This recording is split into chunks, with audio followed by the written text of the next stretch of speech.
بن اسماعیل عن المغیرة عن محمد بن سوقة عن عبد الله بن دینار عن ابن عمر رضی اللہ عنہما وعنہم قال خطبنا عمر بالجابیة فقال يا أيها الناس إني قمت فيكم كمقام رسول الله صلى الله عليه وسلم فينا فقال أوصيكم بأصحابي ثم الذين يلونهم ثم الذين يلونهم ثم يفشو الكذب حتى يحلف الرجل ولا يستحلف ويشهد الشاهد ولا يستشهد ألا لا يخلون رجل بامرأة إلا كان ثالثهما الشيطان عليكم بالجماعة وإياكم الفرقة فإن الشيطان مع الواحد وهو من الاثنين أبعد من أراد بحبوحة الجنة فليلزم الجماعة. جو جنت کے وسط میں یعنی سب سے بلند جگہ پر مکان بنانا چاہتا ہے تو چاہیے کہ وہ جماعت المسلمین کو لازم پکڑے، تفریقہ بازی نہ کرے بلکہ اکٹھے ہو کر رہو. من سرته حسنته وساءته سیئته فذلکم المؤمن. جس کو خوش کرے اس کی نیکی اور اس کو غمگین کرے اس کی برائی، حقیقت میں وہی مسلمان ہے. فذلکم المؤمن. نماز پڑھ لی کوئی خوشی نہیں ہوئی، بس پڑھ لی. کوئی گناہ ہو گیا کوئی غم نہیں ہوا، بس ایسا جیسے کان پر مکھی بیٹھی جڑا. اگر یہ کیفیت ہے کہ اچھے اعمال پر خوشی نہیں ہوتی، برائی کرنے پر غم نہیں ہوتا، اپنے ایمان کی حفاظت کرو، تم مومن نہیں ہو، کامل مومن نہیں. حضرت عمر نے فرمایا حضور کے حوالے سے، یعنی حضور نے فرمایا کامل مومن کی پہچان یہ ہے کہ اگر اللہ کی توفیق سے اس کو نیک عمل کرنے کا موقع مل جائے تو وہ خوشی میں مگن ہو جائے، اور خدا نخواستہ نفسانی تقاضوں میں مبتلا ہو کر شیطانی وساوس میں پڑ کر گناہ کر بیٹھے تو پھر اس کے دل پر ایسا بوجھ ہو جیسے پہاڑ کسی نے رکھ دیا. اگر یہ کیفیت پیدا ہوتی ہے تو وہ مومن ہے، اور اگر یہ کیفیت پیدا نہیں ہوتی تو وہ مومن نہیں ہے، مومن کامل نہیں. اور یہ چیز ہر جگہ چلے گی. مثلا طالب علم سبق میں آ گیا تو ٹھیک، نہیں آیا تو ٹھیک. آ گیا سنا سبق سمجھ میں آیا کوئی خوشی نہیں، نہیں آیا آ کر بیٹھا رہا، سوتا رہا، موبائل چلاتا رہا، سبق سمجھ میں نہیں آیا کوئی غم نہیں. اگر یہ کیفیت ہے وہ طالب علم نہیں ہے. اور طلبہ دین کی جو فضیلتیں احادیث میں وارد ہوئی ہیں وہ ان کے لیے نہیں ہے. جو مدرسے میں داخلہ لے کر جمع ہو گیا وہ طالب علم ہو گیا، نہیں وہ طالب علم نہیں. طالب علم کون ہے؟ سبق یاد ہو گیا، سمجھ میں آ گیا تو خوشی میں مگن کہ میں جس مقصد سے گھر کو چھوڑ کر آیا تھا اس مقصد میں کامیاب ہو رہا ہوں. اور کسی وجہ سے سبق سمجھ میں نہیں آیا، غیر حاضری ہو گئی تو وہ پریشان ہو جائے، اور جب تک بات کو سمجھ نہ لے استاذ کو چھوڑے نہ. 10 مرتبہ بھی جانا پڑے تو استاذ کے کمرے پر چکر لگائے اور چھوڑے نہ سمجھے بغیر. اگر یہ کیفیت ہے تو حقیقی طالب علم ہے، ورنہ وہ تو جمع خرچ ہے، وہ طالب علم نہیں. هذا حديث حسن صحيح غريب من هذا الوجه وقد رواه ابن المبارك عن محمد بن سوقة وقد روي هذا الحديث من غير وجه عن عمر عن النبي صلى الله عليه وسلم. وبه قال حدثنا أبو بكر بن نافع البصري وقال حدثنا المعتمر بن سليمان قال حدثنا سليمان المديني عن عبد الله بن دينار عن ابن عمر رضي الله عنهما وعنهم أن رسول الله صلى الله عليه وسلم قال ان اللہ لا يجمع امتی او قال امت محمد علی ضلالۃ. حضور نے فرمایا میری امت کو گمراہی پر جمع نہیں کیا جائے گا. اگر کسی بات پر پوری امت جمع ہو جائے اور پوری امت سے مراد ہے اہل حق تو وہی حق ہونے کی دلیل ہوگی کیونکہ اہل حق پوری امت گمراہی پر جمع نہیں ہو سکتی اجماع حجت ہے اس کی دلیل یہ حدیث ہے جیسے پوری امت کا اجماع ہے کہ اگر کوئی 3 طلاق دے گا تو 3 ہی واقع ہوں گے پوری امت کا اجماع ہے کہ تراویح کی 20 رکعت ہے تو یہ اجماع ہی سب سے بڑی دلیل ہے کسی اور دلیل کی ضرورت نہیں ہے اور غیر مقلدین کہیں اجماع کہاں ہے ہمارا اختلاف ہے تو جواب یہ ہے گمراہ فرقوں کا اختلاف اجماع پر اثر انداز نہیں ہوتا گمراہ فرقوں کا اختلاف اجماع پر اثر انداز نہیں ہوتا وَيَدُ اللَّهِ عَلَى الْجَمَاعَةِ وَمَنْ شَدَّ شَدَّ إِلَى النَّارِ اور جو مسلمانوں کی جماعت سے علیحدگی اختیار کرے گا وہ جہنم میں علیحدہ کر کے پھینک دیا جائے گا هذا حديث غريب من هذا الوجه وسليمان المديني هو عندي سليمان بن سفيان وفي الباب عن ابن عباس وبه قال حدثنا يحيى بن موسى قال حدثنا عبد الرزاق قال حدثنا إبراهيم بن ميمون عن ابن طاووس عن أبيه عن ابن عباس رضي الله عنهما وعنهم قال رسول الله صلى الله عليه وسلم يد الله مع الجماعة اللہ کی نصرت اور مدد جماعت کے ساتھ رہتی ہے لہذا تفریقہ بازی مت کرو اگر تفریقہ بازی کرو گے جماعت المسلمین سے علیحدہ رائے اختیار کرو گے تو تمہارے شامل حال اللہ کی مدد هذا حديث غريب لا نعرفه من حديث ابن عباس إلا من هذا الوجه باب ما جاء في نزول العذاب إذا لم يغير المنكر اگر معاشرے میں برائیاں عام ہو جائیں اور اہل صلاح اور اہل تقوی ان برائیوں کو مٹانے کی محنتیں نہ کریں لوگوں کو امر بالمعروف اور نہی عن المنکر نہ کریں امر بالمعروف اور نہی عن المنکر سے غافل ہو جائیں تو پھر عذاب جو نازل ہوگا وہ اچھے اور بروں میں امتیاز نہیں کرے گا بلکہ وہ عذاب عام ہوگا اچھے اور برے سب کو اپنے لپیٹے میں لے گا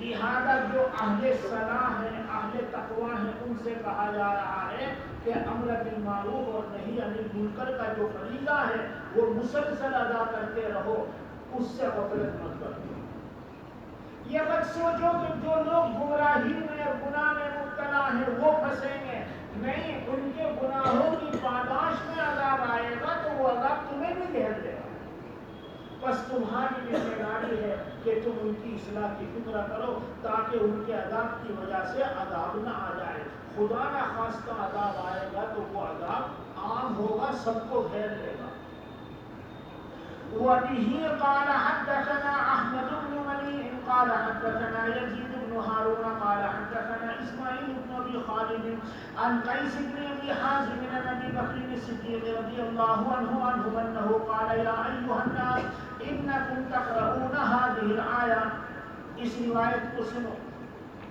ابو بکر صدیق نے تقریر کی اور لوگوں تم قرآن کریم کی آیت یا ایھا الذین آمنوا علیکم انفسکم لا یضرکم من ضل اذا اہتدیتم اے اللہ فرماتے اے ایمان والو اپنے آپ کو لازم پکڑو اب ایک گدھے کہاں دیکھ رہا ہے تو آمنوا علیکم انفسکم بعض لوگ ہوتے ہیں انفسکم لا یضرکم من ضل اذا اہتدیتم اے ایمان والو اپنے آپ کو لازم پکڑو یعنی اپنی فکر کرو تمہیں نقصان نہیں پہنچائے گا اس شخص کو وہ شخص جو گمراہ ہے جب تم خود ہدایت پر ہو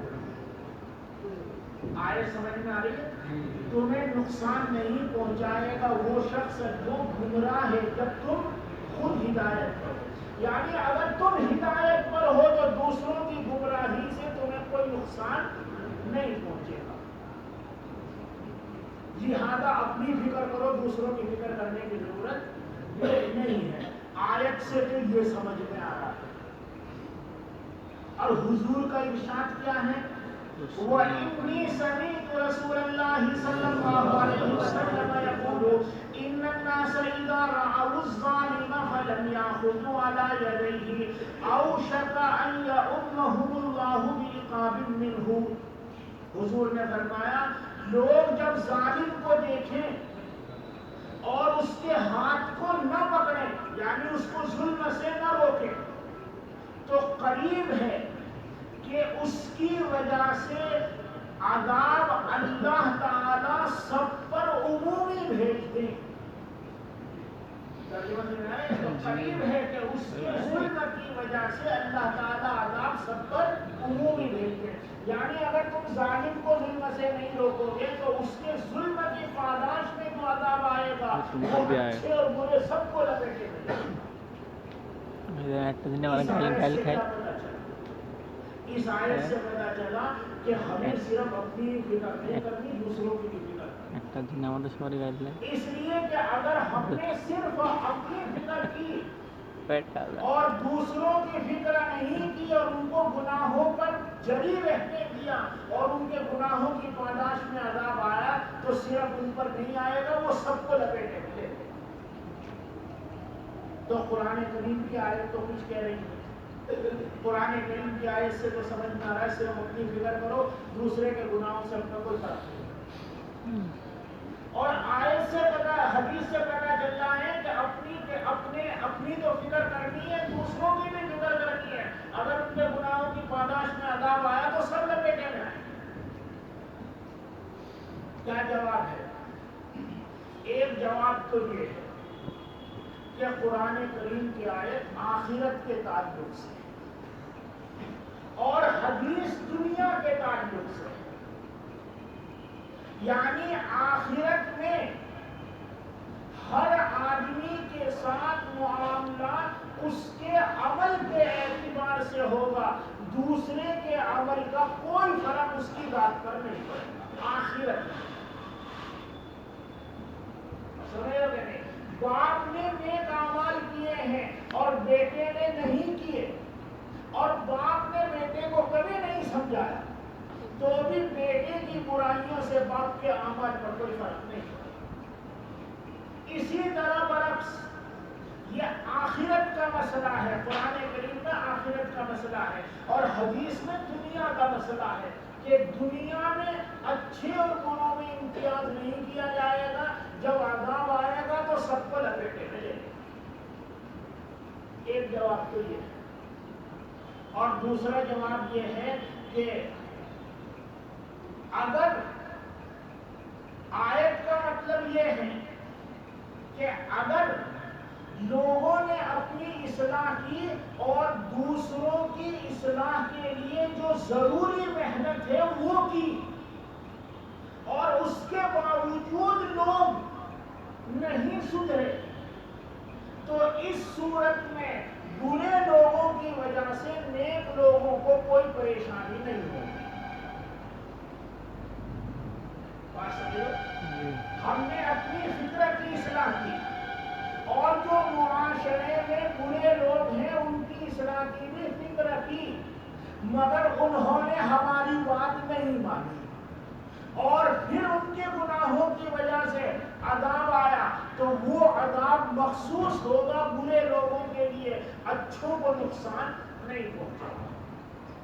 یہ آیت کا مطلب ہے. اور حدیث کا مطلب یہ ہے کہ اگر تم نے صرف اپنی فکر کی اور بروں کی فکر نہیں کی، ان کی اصلاح کی فکر نہیں کی، بالکل غافل رہے اور پھر بروں کے برائیوں کی وجہ سے عذاب آیا تو وہ سب کو لپیٹے میں لے لے گا. تو آیت میں جو آیا ہے کہ اپنی فکر کرو، جو گمراہ ہیں ان کی گمراہی سے تمہیں نقصان نہیں پہنچے گا. کب؟ جب آپ ان کی اصلاح کے لیے ضروری محنت کر چکے ہو تب. اصلاح کے لیے جو ضروری محنت ہے وہ کر لی اور پھر بھی وہ باز نہیں آئے تو اب تمہیں نقصان نہیں پہنچے گا. دیکھو بنی اسرائیل میں اللہ نے کہا شنیچر کے دن شکار نہیں کر سکتے. بعض لوگوں نے ہیلے شروع کی. شنیچر میں مچھلیاں اوپر تیرنے لگتی تھی تو وہ نہر اور سمندر کے قریب میں کوئی گڑھا کھود کر راستہ بناتی تھی اور مچھلی جب تیرتی ہوئی گڑھے میں آ گئی تو راستہ بند کر دیا کرتے واپس نہ جا سکے اور پھر اتوار میں پکڑ لیا کرتے. ہیلے کیے انہوں نے کیا کہا ہم نے شنیچر میں نہیں پکڑی ہم نے اتوار میں پکڑی. تو 3 طرح کے لوگ ہوئے. ایک وہ تھے جنہوں نے ان کو منع کیا. ایک تو وہ ہیں جو یہ حرکت کر رہے ہیں. دوسرے وہ ہیں جنہوں نے ان کو منع کیا کہ ایسا مت کرو یہ بہت بری بات ہے اللہ کا عذاب آ سکتا ہے. اور تیسرے وہ تھے جو خاموش تھے. انہوں نے کہا جو کرے گا بھگتے گا ہمیں کیا ضرورت ہے. عذاب نازل ہوا کس پر؟ صرف برائی ہیلا کرنے والوں پر. وہ بندر اور خنزیر بنا دیے گئے مسخ کر دیے گئے. فَكُونُوا قِرَدَةً خَاسِئِينَ وہ بندر بنا دیے گئے مسخ کر دیے گئے. اور یہ جو منع کرنے والے تھے امر بالمعروف اور نہی عن المنکر کرنے والے تھے قرآن نے ان کا تذکرہ کیا کہ ہم نے ان کو بچا لیا نجات دے دی یعنی عذاب ان پر نازل نہیں ہے. اور یہ جو درمیان میں تھے جو خاموش تھے جو یوں کہہ رہے تھے جو کرے گا وہ بھگتے گا انہوں نے برائی کی بھی نہیں اور امر بالمعروف نہیں عن المنکر بھی نہیں کیا. ان کا کیا ہوا؟ قرآن نے ان کا تذکرہ نہیں کیا چھوڑ دیا.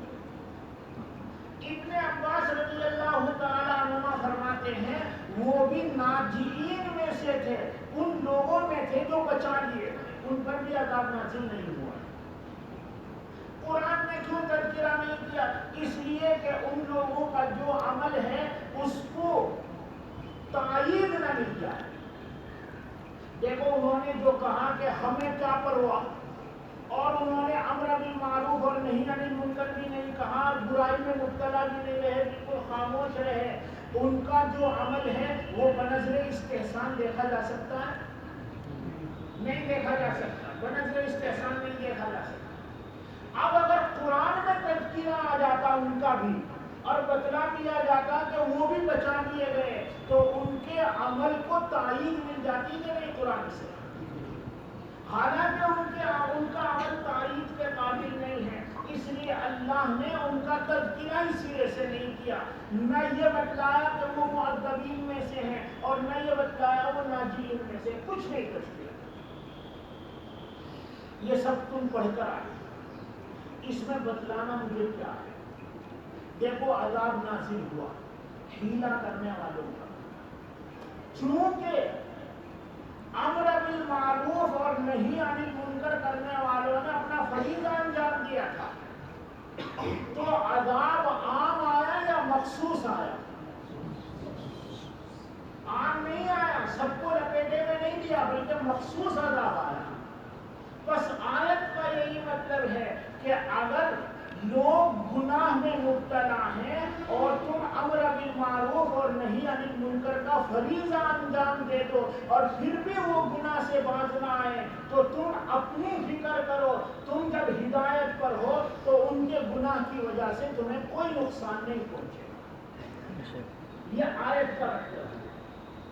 اور حدیث میں جو حضور نے کہا کہ عذاب آئے گا تو عمومی آئے گا اس کا کیا مطلب ہے؟ یہ اس وقت ہے جب نیک لوگ صرف اپنی فکر کریں اور گنہگاروں کی فکر نہ کریں ان کو امر بالمعروف اور نہی عن المنکر نہ کریں.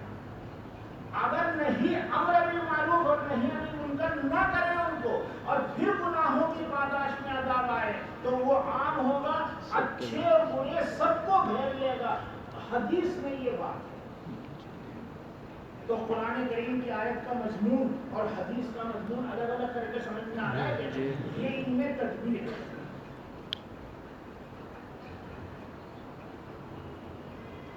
وبه قال حدثنا محمد بن بشار قال حدثنا يزيد بن هارون عن اسماعيل بن ابي خالد نحوه وفي الباب عن عائشة وام سلمة والنعمان بن بشير وعبد الله بن عمر وحذيفة هكذا روى غير واحد عن اسماعيل نحو حديث يزيد ورفعه بعضهم عن اسماعيل ووقفه بعضهم. باب ما جاء في الامر بالمعروف والنهي عن المنكر. امر بالمعروف اور نہی عن المنکر بھی فرض ہے. ہاں اس کے درجے ہیں. اگر آپ ہاتھ سے بزور طاقت برائی روک سکتے ہیں تو برائی بزور طاقت روکیں اور اچھائیوں کا حکم دیں. اور یہ ممکن نہ ہو اور زبان سے اچھائیوں کا حکم دینے پر اور برائیوں سے رکنے پر نصیحت کرنے پر قادر ہیں تو زبان سے یہ فریضہ انجام دیں. اور اگر یہ سب ممکن نہیں ہے تو کم از کم دل میں آپ بروں کی برائیوں کو برا سمجھیں. یہ اضعف الایمان سب سے ہلکا درجہ ہے. دیکھو بچہ جب تک بچہ ہے 13 سال کا 12 سال کا، حدیث شریف میں ہے 7 سال کا بچہ ہو جائے نماز کا حکم دو اور 10 سال کے بعد نماز میں غفلت برتے تو تھوڑی بہت پٹائی بھی کرو. اب بچہ 13 سال کا ہے 14 سال کا ہے 12 سال کا ہے اور نماز میں غفلت برت رہا ہے تو غفلت برتنا نہیں منکر ہے کہ نہیں؟ اور باپ بزور طاقت اس کو منکر سے روک سکتا ہے کہ نہیں؟ لہذا پٹائی کرے، پٹائی بھی کرے اور امر بالمعروف بھی کرے. لیکن یہ بچہ جو ہے بالغ ہو گیا 20 سال، اب بتلاؤ پٹائی کرنے کی پوزیشن میں رہا باپ؟ پٹائی کرنے کی پوزیشن میں نہیں رہا. تو اب کم از کم زبانی نصیحت کرے. زبانی نصیحت تو کر سکتا ہے، زبانی نصیحت کرے، بار بار سمجھائے. اور بچہ ہو گیا 35 سال کا، خود اس کے بچے بھی ہو گئے اور وہی کما رہا ہے، باپ ریٹائر ہو گیا، باپ ریٹائر ہو گیا، بڈھا ہو گیا اور کمائی اب بچے کی آ رہی ہے تو اب نصیحت بھی کرنے کی پوزیشن میں رہے گا باپ؟